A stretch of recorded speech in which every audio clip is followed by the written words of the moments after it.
बाकी सगळं ठीक आहे, पण ट्रिपला गेल्यावरच नेमकं भांडण होणं ही गोष्ट काही मला कळत नाही.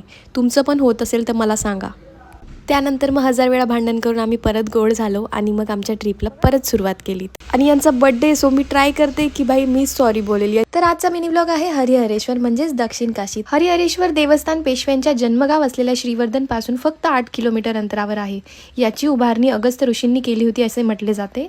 तसेच हस्तिनापूरहून आलेल्या पांडवांनी इथे पिंडदान केले होते असंही म्हटले जाते. हरिहरेश्वर येथील 2 मंदिरं आहेत. एक म्हणजे कालभैरव आणि एक आहे हरिहरेश्वर. कालभैरव हे महादेवाचं रूप आहे. तर पद्धतीनुसार आधी कालभैरवचं दर्शन घ्यावं लागतं, त्याच्यानंतर परत हरिहरेश्वर आणि परत कालभैरव. पहिल्या बाजीराव पेशव्यांनी 1723 मध्ये या मंदिराचा जीर्णोद्धार केला होता. हरिहरेश्वरमध्ये कालभैरव, योगेश्वरी, सिद्धिविनायक व हनुमान अशी 4 मंदिरे आहेत. तसेच समुद्रकिनारी असणारे विष्णुपद, गायत्री तीर्थ, वक्रतीर्थ, सूर्यतीर्थ, यज्ञकुंड, विष्णुतीर्थ अशी ठिकाणेही तेथे आहेत. देशात एकूण 108 तीर्थस्थाने असली तरी प्रमुख तीर्थ हरिहरेश्वरमध्ये आहे असे मानले जाते.